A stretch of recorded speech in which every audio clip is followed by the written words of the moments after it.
ঠিক বলেছ মা। টগরের বাবা আমাকে বলল, তুমি তোমার প্রথম হাজব্যান্ডকে নিয়ে কোন একটা রেস্টুরেন্টে ডিনার করে এসো। ঘন্টা 2 স্মৃতি রোমাঞ্চকর করো। ভদ্রলোককে কিছু সময় দাও। ভদ্রলোক তোমার হাত ধরতে চাইলে হাত ধরতে দাও। তিনি তোমাকে মিস করেন। কী রকম বিব্রতকর অবস্থা বুঝতে পারছিস? পারছি। তুই কি তোর বাবাকে বিষয়টা বুঝিয়ে বলতে পারবি? পারবো, তবে বলবো না। বলবি না কেন? কারণ সমস্যাটা তোমার, আমার না। তোমার সমস্যা তুমি সমাধান করবে। বাবাকে টেলিফোন করে বলবে, স্টপ দিস ননসেন্স। মার টেলিফোন রাখলাম। রূপা ফোনের লাইন কেটে দিল। হারুন তখনই মেয়ের পাশে এসে দাঁড়ালেন। আগ্রহ নিয়ে বললেন, এতক্ষণ তুই কি তোর মার সঙ্গে কথা বলছিলি? রূপা বলল, হ্যাঁ। কি বলল তোর মা? হাবিজাবি কথা বলল। হাবিজাবি কি কথা? আমি ভালো আছি, তুমি কেমন আছো, এই জাতীয় কথাবার্তাকে বলে হাবিজাবি কথা। আর কিছু বলেনি? না। আমার বিষয়ে তোর মা কিছু বলেছে? না। আজ একটা বিশেষ দিন তো, আমি ভাবলাম এই বিষয়ে কিছু বললো কি না। বিশেষ দিনটা কি? তোর মার সঙ্গে আজ আমার প্রথমবার দেখা হয়। তোমাদের তো আর প্রেমের বিয়ে না, প্রথম দেখাটা এত ইম্পর্ট্যান্ট কেন হবে? কারণ লজ্জিত গলায় বললেন, তোর মাকে দেখে পাশে ফিরে বিরাট এক কবিতা লিখেছিলাম। বয়স কম ছিল তো, খানিকটা বোকাও ছিলাম। পুরো কবিতাটা আমার মুখস্থ আছে, শুনবি? রূপা বলল, না, শুনবো না। তুমি ছাদে চলে যাও, নিজের মনে কবিতা আবৃত্তি করতে থাকো। ছাদে অনেক গাছপালা আছে, তারা তোমার কবিতা শুনে মজা পাবে। বাবা প্লিজ। 4টা লাইন শোন। 4 লাইন কবিতায় তোর তেমন কোনো ক্ষতি হবার কথা না। রূপা হতাশ গলায় বলল, শোনাও। হারুন সঙ্গে সঙ্গে আবৃত্তি শুরু করলেন। তাকে আনন্দে অভিভূত হতে দেখা গেল। রূপা ছোট্ট নিঃশ্বাস ফেলল। আষাঢ়ের কাল ছিল, সময় সন্ধ্যা, চারদিক শূন্যশান, জীবন বন্ধা। গিয়েছিলাম মালিবাগ, বাড়ি নম্বর 7। কিছু সময় কাটালাম, হয়ে গেল রাত। আমার এক বন্ধু, নাম সুমন, বলল সে আজ তুমি থাকো কিছুক্ষণ। শায়লা নামে এক মেয়ে ওই বাড়িতে থাকে, দেখবে তার শান্ত মুখ কোনো এক ফাঁকে। রূপা বলল, 4 লাইন বলার কথা, তুমি দেখি ফেরদৌসির শাহনামা শুরু করেছ। কবিতা বন্ধ। হারুন বন্ধ করলেন না। আগ্রহ এবং আনন্দ নিয়ে আবৃত্তি করতে লাগলেন। সুমনের কথা সত্য, মিথ্যা মোটেই নয়। শায়লার সঙ্গে আমার হলো পরিচয়। রাশেদ বুঝতে পারছে না সে কোথায় আছে। তার গায়ে নীল রঙের কম্বল, কম্বল থেকে ওষুধের গন্ধ আসছে, ফর্মালডিহাইডের গন্ধ। HCHO, সোডিয়ামের সঙ্গে ফর্মালডিহাইড কি কোনো বিক্রিয়া করে? সোডিয়াম প্লাস ফর্মালডিহাইড কি হয়? আচ্ছা, হঠাৎ সোডিয়ামের কথা মনে হলো কেন? প্রচুর সোডিয়াম আমরা লবণের কারণে খাচ্ছি। এই সোডিয়াম শরীরে কিভাবে বের করে? হেভি মেটাল শরীর বের করতে পারে না। লেড পয়জনিং হয়, মার্কারি পয়জনিং হয়। মার্কারের ইংরেজি কুইক সিলভার। রাশেদের একটি মেয়ের সঙ্গে পরিচয় হয়েছে, তার নাম সিলভার। না না, সিলভার না, অন্য কিছু, সেটাও সিলভার। তা কি করে হয়? আপনি এখন একটু ভালো বোধ করছেন? রাশেদ বলল, আমি কোথায়? আপনি হাসপাতালে। ও আচ্ছা, হাসপাতাল। আপনি ডাক্তার? জি। রাশেদ বলল, সোডিয়াম অতি রিঅ্যাক্টিভ একটা ধাতু, আমাদের শরীর ভর্তি সোডিয়াম।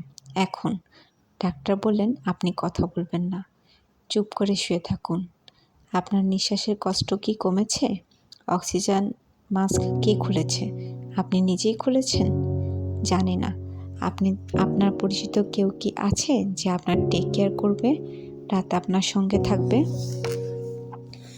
না। ডাক্তার রাশেদের মুখে অক্সিজেন মাস্ক পরিয়ে দিলেন। আপনি চোখ বন্ধ করুন, তাকিয়ে থাকবেন না। রাশেদ চোখ বন্ধ করল। তারপরেও নানান ধরনের আলোয় সে দেখতে পাচ্ছে। অনেক দূরে তারার আলোর মতো আলো দেখা যায়। সে আলো ছুটে কাছে আসছে। ব্যাপারটা কি?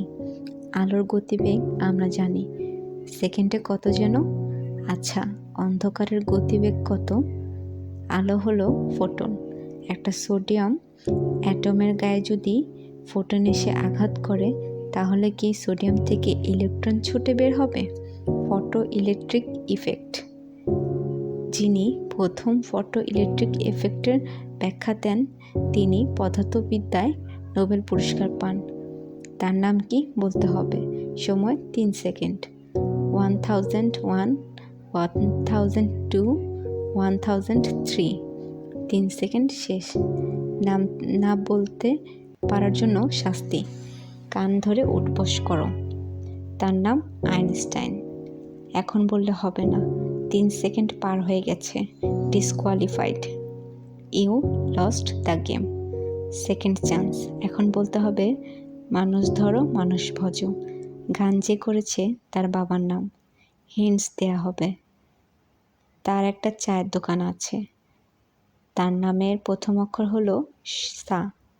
এখন রাশেদের মাথায় গান হচ্ছে, মানুষ ধরো মানুষ ভজো, শূন্য বলিরে পাগল মন, মানুষের ভিতর মানুষ করিতেছে বিরাজন। দুটা লাইন ক্রমাগত বেঁচে যাচ্ছে। রাশেদ বলল, পানি খাবো। তার পাশে কেউ নেই। রাশেদ আবার বলল, পানি খাবো। অ্যাপ্রন পরা একজন মহিলা এসে দাঁড়িয়েছেন। নিশ্চয়ই ডাক্তার। তার চেহারার সঙ্গে কোথায় যেন পরিচিত একজনের চেহারার মিল আছে। পরিচিত জনের নাম মনে আসছে না, ভুল হয়েছে। পরিচিত জনের নকল নাম মনে আসছে, আসল নাম মনে আসছে না। ডাক্তার বললেন, কোনো কিছুর প্রয়োজন হলে এই বোতামটা চাপবেন, আমি ছুটে আসব। আমি ডিউটি ডাক্তার। অক্সিজেন মাস্ক আবার আপনি খুলেছেন? রাশেদ বলল, আপনার নাম কি? রুবিনা। আপনার চেহারার সঙ্গে একজনের চেহারার কোথায় যেন মিল আছে। তার নাম বলতে পারবেন? নাম বলতে পারলে পুরস্কার, বলতে না পারলে তিরস্কার। 3 সেকেন্ড টাইম। ওকে, স্টার্ট। 1001, 1002, 1003। পারলেন না, আপনি ডিসকোয়ালিফাইড। আর সুযোগ দেওয়া হবে না। Fly with the wind. Rashed চোখ বন্ধ করল। মনে হচ্ছে সে দ্রুত তলিয়ে যাচ্ছে। আচ্ছা, সে কি মারা যাচ্ছে? মৃত্যুর আগে নাকি যাপিত জীবন পুরোটা চোখের সামনে ভেসে যায়। যদি সত্যি হয়, তাহলে মৃত্যুর এই অংশটা ভালো, দ্বিতীয়বার পুরো জীবনযাপন করা। ঘরের ভেতর কে যেন সিগারেট ধরিয়েছে।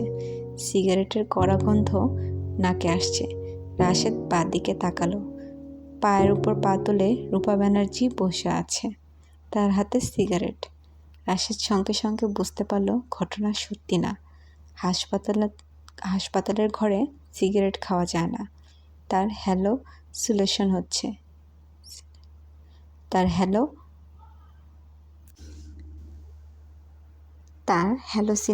হচ্ছে। রূপা ব্যানার্জি বলল, মারা যাচ্ছ নাকি? রাশেদ বলল, জানি না বলার জন্য তাকে ঠোঁট নাড়তে হলো না। হ্যালোসিনেশনের পুরো ব্যাপারটা মাথার ভেতরে ঘটে। ঠোঁট না নেড়েও কথা বলা যায়, চোখ বন্ধ করেও দেখা যায়। রূপা ব্যানার্জি বলল, আমার কাছ থেকে পালিয়ে এসেও তো রক্ষা পাওনি, আমি চলে এসেছি। রাশেদ বলল, আমাকে দেখে খুশি হয়েছ? রাশেদ বলল, সিগারেট খেও না, গন্ধ নাকে লাগছে। মরেই তো যাচ্ছ, সিগারেটের কড়া গন্ধ থাকুক কিছুক্ষণ। তাছাড়া সিগারেট আমি খাচ্ছি না, আমি খাচ্ছি চুরুট, হাভানা ব্র্যান্ড। এক টান দিয়ে দেখবে? না, কিছু হবে না, একটা টান দাও। না রূপা, না, অনেক শুনেছি, এবার শুনবো না। রূপা ব্যানার্জি উঠে দাঁড়িয়েছে।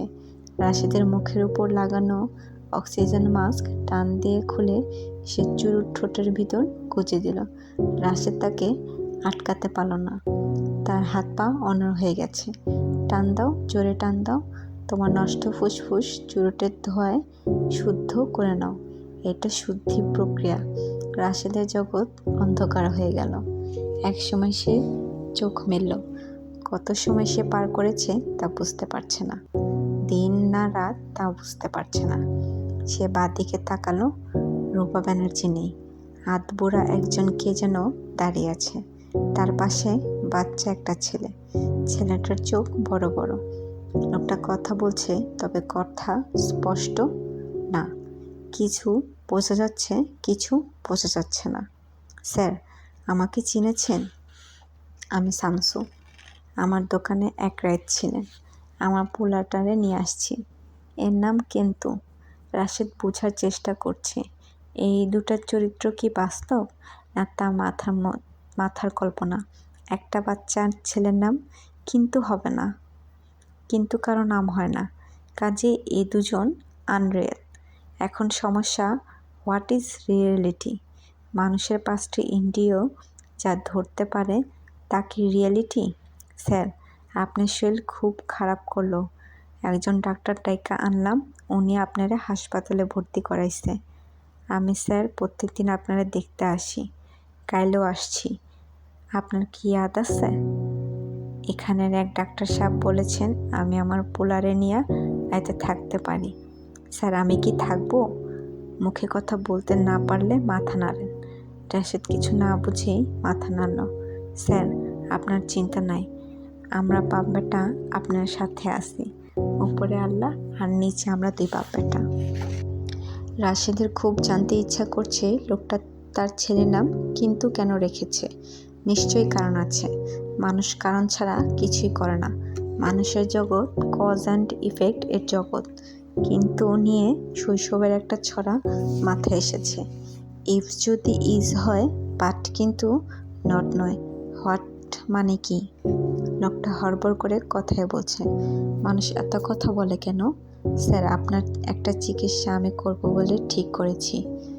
কচি পান পাতার উপরে কালিজিরা তেল দেয়া সেই পান পাতা গরম কইরা আপনার পায়ের পাতায় ঘষব, সাথে সাথে বল পাইবেন। আধুনিক ডাক্তার এইসব চিকিৎসা জানে না, এইগুলো গ্যারাম্মা চিকিৎসা। একটাই সমস্যা, পান পাতা গরম করব কেমনে? ঠান্ডা পান পাতা ঘষলে হিতে হবে বিপরীত। দেখি কি করা যায়। একবার যখন পান পাতার ঘষার সিদ্ধান্ত নিয়েছি, তখন ঘষব ইনশাল্লাহ। স্যারের মাথা আস্তে করে টিপ্পা দেই। স্যার, রাশেদ টের পেল তার কপালে হিমশীতল আঙুল কপালের উপর দিয়ে যাচ্ছে, আর রাশেদের শরীর কেঁপে উঠছে। তার মাথার কাছে দাঁড়িয়ে থাকা লোকটা বলল, ওই কিন্তু বাপধন। স্যারের পায়ের আঙুল আস্তে আস্তে কইরা ফোটা। স্যার, আরাম পাইব। ছেলেটার নাম তাহলে কেন্তু? কিন্তু না, কেন্তু শব্দটার মানে কি? মাথার কাছে সবসময় 2টা ডিকশনারি রাখা দরকার, একটা বাংলা একটা ইংরেজি। ভুল হয়ে গেছে, বিরাট ভুল। Life is a bundle of mistakes. এটা কার কথা? জীবন হচ্ছে এক বান্ডেল ভুলের। বান্ডেল শব্দটার বাংলা কি? ডিকশনারি খুবই প্রয়োজন। বোমা ফাটার মতো শব্দ হচ্ছে কোথায়? ও আচ্ছা, কিন্তু নামের ছেলেটা আঙুল ফুটাচ্ছে। আঙুল ফুটানোর এত শব্দ? আশ্চর্য। রাশেদ চোখ বন্ধ করে ফেলল। চুরুটের গন্ধ আবার নাকে আসছে, শরীর গুলাচ্ছে। শামসু বলল, কিন্তু বাপধন, স্যারের সাথে কিছুক্ষণ একলা থাকতে পারবি? কিন্তু বলল, আমি বুদ্ধি পাইছি।